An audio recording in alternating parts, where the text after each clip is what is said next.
رب نے سکھایا۔ اب کیا پتا چلا، اگر کوئی نجدی، کوئی دیوبندی یہ کہے کہ حضور کو فلاں بات کا علم نہیں تھا، تو وہ اللہ کے سکھانے پر اعتراض کر رہا ہے۔ کیوں؟ جب رب نے فرما دیا جو آپ نہیں جانتے تھے ہم نے وہ سکھا دیا، تو اب ایسی کوئی بات ہے ہی نہیں جس کا علم ہمارے آقا صلی اللہ علیہ وسلم کو نہ ہو۔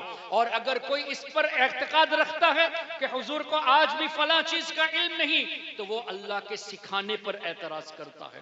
اس آیت کریمہ کی تفسیر میں اور سورہ رحمان میں جہاں اللہ نے فرمایا الرحمن علم القرآن خلق الانسان علمہ البیان، علمہ البیان کی تفسیر میں امام طبری کی تفسیر اٹھا لیجئے۔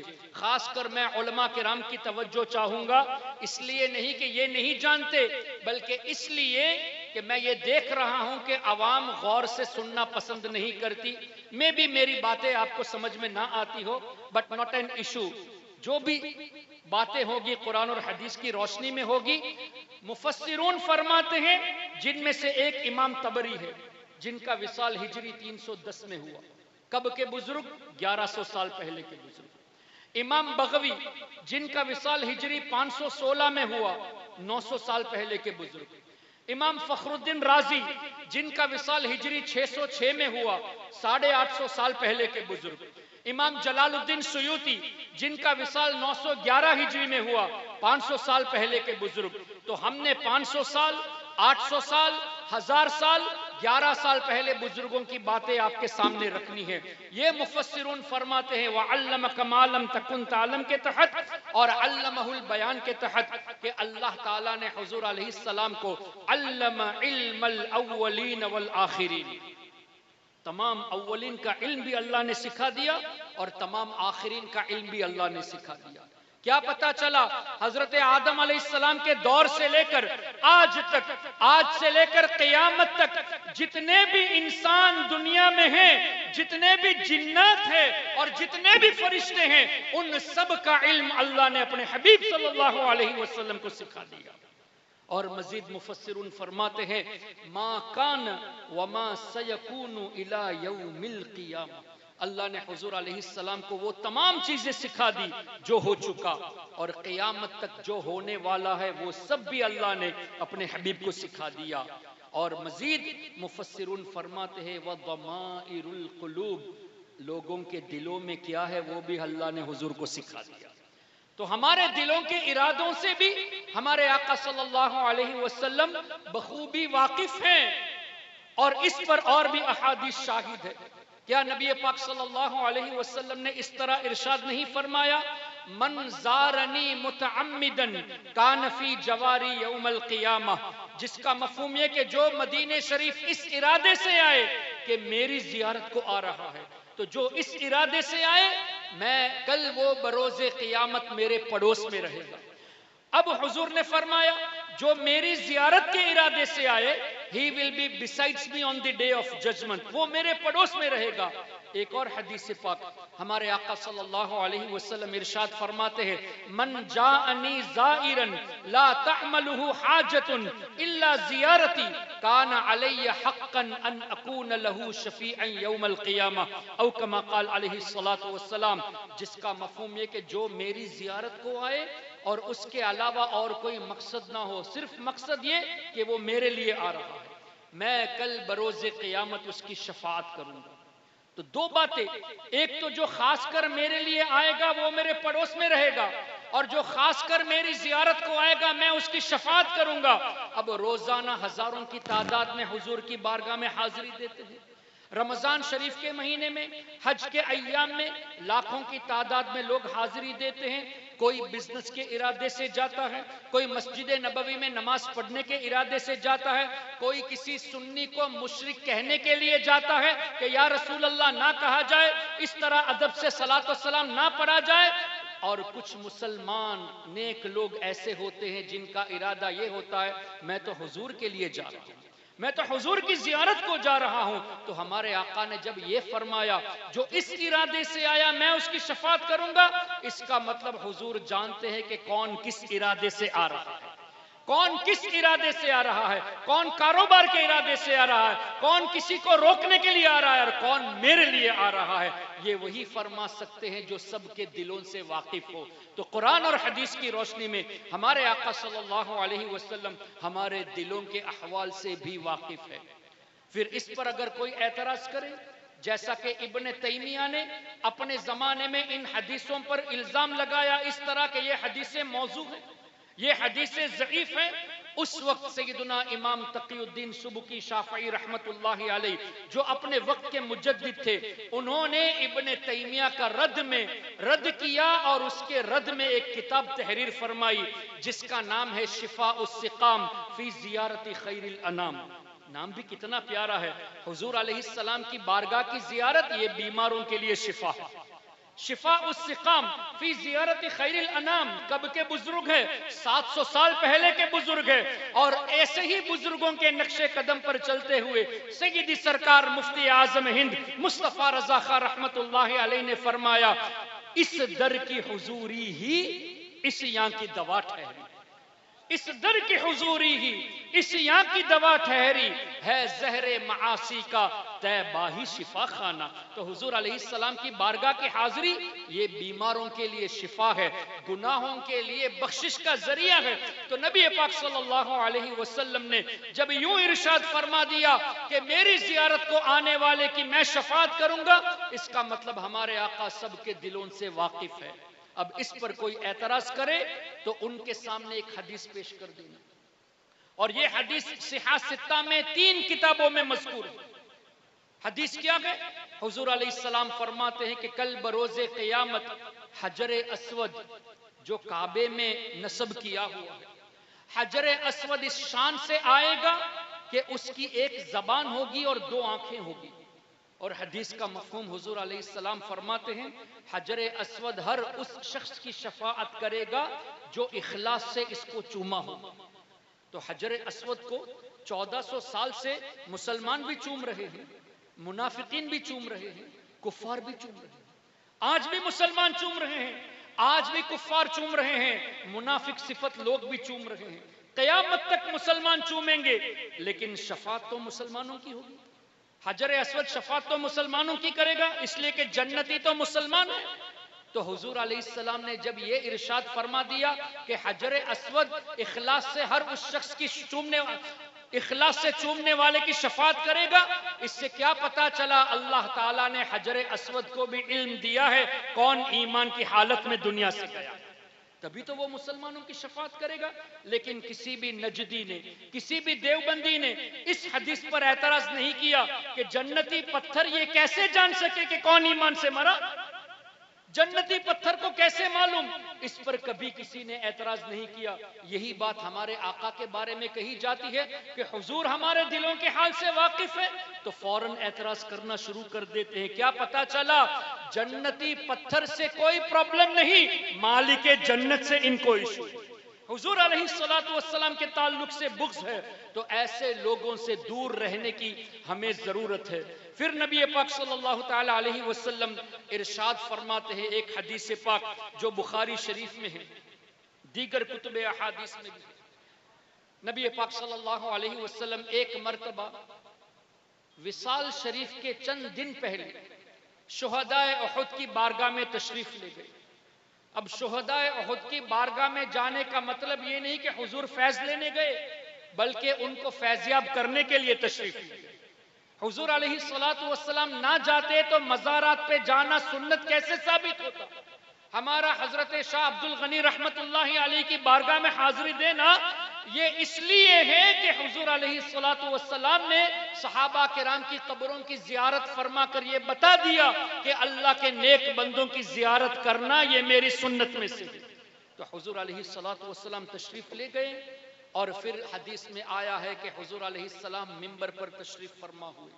اب اس کی تشریح میں نے نہیں دیکھی کہ وہ ممبر احد میں لگایا گیا یا واپس مدینہ شریف میں مسجد نبوی شریف میں ممبر پر تشریف فرما ہوئے۔ بہرحال ممبر پر تشریف فرما ہوئے اور ہمارے آقا نے کچھ باتیں ارشاد فرمائی، اس میں سے ایک یہ ہے کہ اے لوگو، میں تم سے پہلے پہنچ جاؤں گا اور تمہارا انتظار کروں گا۔ تو ہمارے آقا نے پہلے سے خبر دے دی کہ کچھ دنوں میں میں دنیا سے پردہ کرنے والا ہوں. And I will be waiting for you. حدیث کا مفہوم میں آپ کا انتظار کروں گا. اس سے یہ پتا چلا کہ نبی پاک صلی اللہ علیہ وسلم کو اپنی دنیاوی زندگی کا بھی علم تھا اور کون کب مجھ سے ملنے آئے گا اس کا بھی علم تھا. تبھی تو سیدہ فاطمہ زہرا رضی اللہ تعالی عنہ نے جب یہ دیکھا کہ حضور علیہ السلام نے ان کے کان میں کچھ بتایا تو پہلی بار وہ رونے لگی. پھر دوسری مرتبہ حضور علیہ السلام نے ان کے کان میں کچھ فرمایا تو سیدہ کائنات سیدہ فاطمہ الزہرا رضی اللہ تعالی عنہ مسکرانے لگی. جب سیدہ عائشہ صدیقہ رضی اللہ تعالی عنہ نے بعد میں پوچھا کہ اے فاطمہ یہ تو بتاؤ کہ پہلی بار تم رو رہی تھی دوسری بار تم مسکرا رہی تھی اس میں حکمت کیا تھی؟ تو سیدہ کائنات رضی اللہ عنہا نے اس طرح فرمایا کہ پہلی بار حضور نے جب میرے کان میں ارشاد فرمایا تو اس طرح فرمایا کہ اس بار میں دنیا سے رخصت ہونے والا ہوں. حدیث کا مفہوم. تو میں رونے لگی. پھر حضور علیہ السلام نے مجھ سے ارشاد فرمایا کہ اے فاطمہ میرے گھر والوں میں سے سب سے پہلے تم آ کر مجھ سے ملو گی. تو اس بات پہ میں مسکرانے لگی. اس سے کیا پتا چلا کون دنیا سے پہلے جائے گا اس کا بھی علم اللہ نے حضور علیہ السلام کو عطا فرما دیا. تبھی تو یہ فرمایا کہ پہلے تم آ کر مجھ سے ملو گی گھر والوں میں سے. اور ملو گی کا لفظ اگر حدیث میں ہے تو کیا پتا چلا ملا زندوں سے جاتا ہے. تو انبیاء کرام علیہم الصلاۃ والتسلیم دنیا سے پردہ کرنے کے بعد بھی حیات ہیں اور حضور نے فرما دیا الانبیاء احیاء فی قبورہم یصلون. اللہ کے جتنے بھی نبی ہیں وہ اپنی قبروں میں حیات ہیں اور نماز بھی پڑھتے ہیں. تو نبی پاک صلی اللہ تعالی علیہ وسلم نے ارشاد فرمایا میں تم سے پہلے جاؤں گا تمہارا انتظار کروں گا. پھر فرماتے ہیں وَأَنَا شَهِيدٌ عَلَيْكُمْ. اے لوگوں میں تم سب کا گواہ ہوں. گواہ کون بن سکتا ہے؟ جو سب کے اعمال سے واقف ہو. اور قرآن کریم کی آیت اِنَّا أَرْسَلْنَاكَ شَاهِدًا وَمُبَشِّرًا وَنَذِيرًا اس آیت کی تفاسیر میں دیکھ لے چاہے امام طبری ہو چاہے امام نصفی ہو چاہے امام بغوی ہو چاہے امام قرطبی ہو تمام مفسرون نے ایک بات یہ لکھی کہ حضور علیہ السلام ہر اس کے لیے گواہ ہے جن کی طرف حضور بھیجے گئے. تو حضور علیہ السلام تو پوری کائنات کے رسول ہیں. اللہ نے فرمایا تبارک الذی نزل الفرقان علی عبدہ لیکون للعالمین نذیرا. جب پورے عالمین کے لیے رسول ہیں تو عالمین کے ہر اعمال سے ہمارے آقا صلی اللہ علیہ وسلم واقف ہیں تبھی تو سب کے لیے گواہ ہے.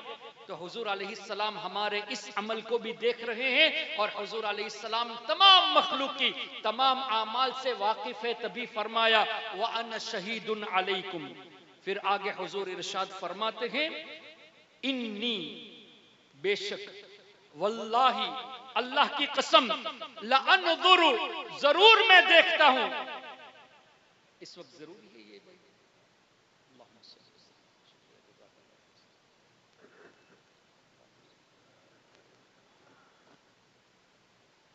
اللہم صلی علی سیدنا و مولانا محمد معدن الجود والکرم وعلی آلہ وصحبہ وبارک وسلم. اللہم صلی علی سیدنا و مولانا محمد معدن الجود والکرم وعلی آلہ وصحبہ وبارک وسلم. ہمارے آقا ارشاد فرماتے ہیں انی بے شک واللہ اللہ کی قسم. خالی انظر نہیں فرمایا لانظر. کیا مطلب؟ تاکید کے ساتھ میں ضرور دیکھتا ہوں. 3 تاکیدیں ہو گئی. بے شک اللہ کی قسم میں ضرور دیکھتا ہوں. کیا دیکھ رہا ہوں؟ حوضی الان میرے حوض کو میں اس وقت دیکھ رہا ہوں. حضور نے الی الحوض نہیں فرمایا. اس حدیث پاک میں الی حوضی ہے. میرے حوض کو میں بے شک اللہ کی قسم ضرور اس وقت دیکھ رہا ہوں. کیا پتا چلا حوض کوثر کا مالک اللہ نے نبی پاک صلی اللہ علیہ وسلم کو بنایا ہے. اور دنیا یہاں سے آسمان کا فاصلہ مفسرون فرماتے ہیں 500 سال کا ڈسٹنس ہے اور آسمان کی گہرائی یہ بھی 500 سال کا ڈسٹنس. تو ایک آسمان کو طے کرنے کے لیے 1000 سال چاہیے. اللہ نے 7 آسمان بنائے تو 7,000 سال ہوں گے تبھی 7 آسمان کو کوئی پورا کر سکتا ہے. اس سے کتنی دوری پر اللہ نے حوض کوثر کو رکھا ہے اللہ بہتر جانے. اس کی عطا سے اس کے حبیب بہتر جانے. تو ہمارے آقا زمین پہ رہتے ہوئے مدینہ شریف میں موجود ہے اور فرماتے ہیں ہزاروں سال کی مسافت میں جو میرا حوض کوثر ہے میں اس کو اس وقت بھی دیکھ رہا ہوں اور پھر میرے حوض کو میں دیکھ رہا ہوں. حضور علیہ السلام حوض کوثر کے مالک ہیں. تبھی تو اعلیٰ حضرت نے فرمایا انا اعطیناک الکوثر، ساری کثرت پاتے یہ ہے، ٹھنڈا ٹھنڈا میٹھا میٹھا پیتے ہم ہے پلاتے یہ ہے. اس کے بعد ہمارے آقا ارشاد فرماتے ہیں اوتیت مفاتیح خزائن الارض. اسی حدیث پاک میں کیا پتا چلا؟ ہمارے آقا فرماتے ہیں زمین کے جتنے بھی خزانے ہیں، ایک خزانے کی بات نہیں، خزائن کا لفظ ہے، جتنے بھی خزانے ہیں، اور مفتاح کا لفظ نہیں، مفاتیح کا لفظ ہے. روئے زمین میں جتنے خزانے ہیں ان خزانوں کی جتنی بھی چابیاں ہیں سب کے سب اللہ نے میرے ہاتھ میں دے دی. اوتیت مفاتیح خزائن الارض، تمام خزانوں کی چابیاں اللہ نے مجھے دے دی. کیا پتا چلا؟ روزی اللہ دیتا ہے لیکن بانٹنے والے ہمارے آقا صلی اللہ علیہ وسلم. اللہ تعالیٰ ہی رزق دیتا ہے، رزق بانٹنے والے نبی پاک صلی اللہ تعالیٰ علیہ وسلم. اور امام بخاری نے بخاری شریف میں قریب 5 یا 6 جگہ پہ اس حدیث کو لکھا کہ حضور فرماتے ہیں واللہ یعطی انما انا قاسم، اللہ دیتا ہے میں ہی بانٹنے والا ہوں. اللہ is the giver, I am the distributor. میں ہی بانٹنے والا ہوں. اور ہمارے آقا نے یوں نہیں فرمایا میرے دنیا سے آنے کے بعد کوئی اور بانٹنے کے لیے منتخب کیے گئے تھے اور میرے دنیا سے جانے کے بعد اللہ کسی اور کو منتخب فرمائے گا. نہیں، انریسٹرکٹڈ ہے، مطلق ہے، دیتا اللہ ہے اور بانٹتا میں ہی ہوں. کیا پتا چلا آج بھی ہمیں جو کچھ نعمتیں ملتی ہے وہ اللہ اپنے حبیب کے صدقے میں ہمیں عطا فرماتا ہے. اور اس بات کو وہابیوں کے امام ابن تیمیہ کا شاگرد ابن القیم الجوزیہ نے اپنی کتاب زاد المعاد میں بھی لکھا کہ حضور کے کسی بھی امتی کو اللہ جو کچھ دیتا ہے حضور کے ہاتھوں سے دیتا ہے. یہ وہابیوں کے امام نے لکھا ہے. ابن قیم جوزیہ جو ابن تیمیہ کا شاگرد ہے. تو اب ایسے لوگوں سے کہیے جو یہ کہتے ہیں کہ اعلیٰ حضرت نے شرکی یا بات کہہ دی، یہ کہہ کے کہ لا ورب العرش، جس کو جو ملا ان سے ملا، بٹتی ہے کونین میں نعمت رسول اللہ کی، یعنی اللہ کی قسم 2 بار یاد فرماتے ہیں. لا قسم ورب العرش، عرش کے رب کی قسم، 2 بار قسم یاد کر کے اعلیٰ حضرت فرماتے ہیں جس کو جو ملا ان سے ملا. کیوں بٹتی ہے کونین میں نعمت رسول اللہ کی؟ تو ان نجدیوں کو شرک یاد آ گیا. اور انہی کے امام ابن القیم جوزی نے یہ لکھا کہ اللہ جو کچھ بھی حضور کے امت کو عطا فرماتا ہے وہ حضور کے ہاتھوں سے عطا فرماتا ہے. تو اس کو مشرک نہیں کہا. یہ کیسی منافقت ہے؟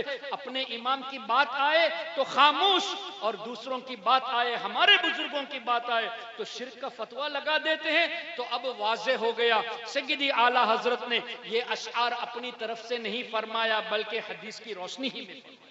کیونکہ قاسم نعمت نبی پاک صلی اللہ تعالیٰ علیہ وسلم، اور ایسے قاسم نعمت ہے کہ دنیاوی زندگی میں ہمیں جو رزق ملتا ہے وہ بھی رزق ہے، اولاد کی دولت یہ بھی رزق ہے، صحت یہ بھی رزق ہے، عافیت یہ بھی رزق ہے. تو سب کچھ اللہ ہی دیتا ہے لیکن ملتا حضور علیہ السلام کے صدقے میں. تبھی تو حضور مفتی اعظم ہند مصطفیٰ رضا خان رحمت اللہ علیہ نے فرمایا بتا دے کوئی کسی اور سے بھی کچھ پایا، بتا دے کوئی کسی اور سے بھی کچھ پایا، جسے ملا جو ملا وہ ملا مدینے سے.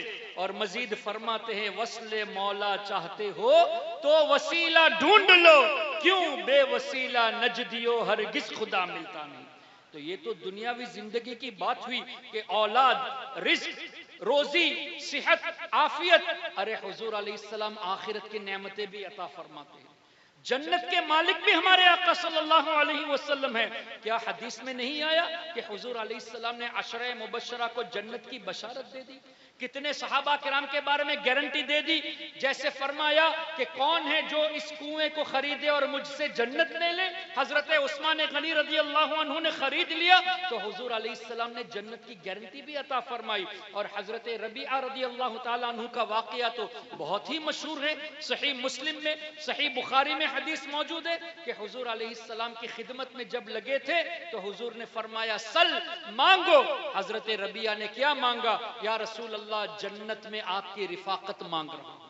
ہمارے آقا نے یوں تو نہیں فرمایا جنت میں کیسے دے سکتا ہوں، بلکہ فرمایا او غیر ذالک، اور بھی کچھ چاہیے؟ کیا پتا چلا حضور جنت کے مالک ہیں تبھی تو عطا فرمایا، اور جو مالک نہ ہو وہ کسی اور کی چیز کو گفٹ نہیں کر سکتا۔ گفٹ کرنے کے لیے ملکیت ضروری ہے۔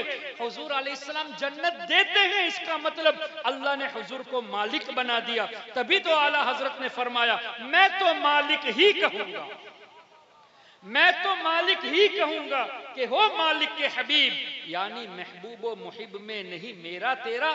اور سرکار سیدی تاج الشریعہ مفتی اختر رضا خان رحمت اللہ علیہ نے بڑے ہی پیارے الفاظ میں فرمایا کہ جہاں بانی عطا کر دے، آگے کیا ہے؟ خالی جنت ہے، بھری جنت۔ جہاں بانی عطا کر دے، خالی جنت نہیں، بھری جنت ہبا کر دے، یعنی حضور علیہ السلام جنت ہبا فرماتے۔ ہبا کا مطلب گفٹ کرنا، گفٹ وہی کر سکتا ہے جو مالک ہو۔ جہاں بانی عطا کر دے، بھری جنت ہبا کر دے، اس لیے کہ نبی مختار کل ہیں، جس کو جو چاہے عطا کر دے۔ اللہ نے حضور علیہ السلام کو وہ شان عطا کی کہ حضور علیہ السلام اللہ کی عطا سے جنت کے بھی مالک ہے، اور حضور علیہ السلام اللہ کی عطا سے تمام چیزیں عطا فرمانے والے ہیں۔ تبھی حضور علیہ السلام نے ایک حدیث میں اور جگہ فرمایا جس کو امام احمد ابن حنبل نے نقل فرمایا، واللہ یعطی انما انا خازن، اللہ دیتا ہے میں ہی خزانچی ہوں، I am the treasurer۔ اور امام بخاری نے حدیث کے باب میں اس حدیث کو لکھنے سے پہلے یہ لکھتے ہیں خمس کے باب میں، واللہ یعطی انما انا قاسم و خازن، اللہ دیتا ہے میں ہی بانٹتا ہوں اور میں ہی خزانچی بھی۔ تو اتنے واضح طور سے حضور علیہ السلام کے فرامین موجود ہے، اس کے بعد بھی اگر کوئی حضور علیہ السلام کو مختار ماننے سے انکار کرتا ہے، حضور علیہ السلام کو مالک ماننے سے انکار کرتا ہے، تو ایسے لوگوں سے ہمارا کوئی تعلق نہیں ہونا چاہیے۔ کیوں؟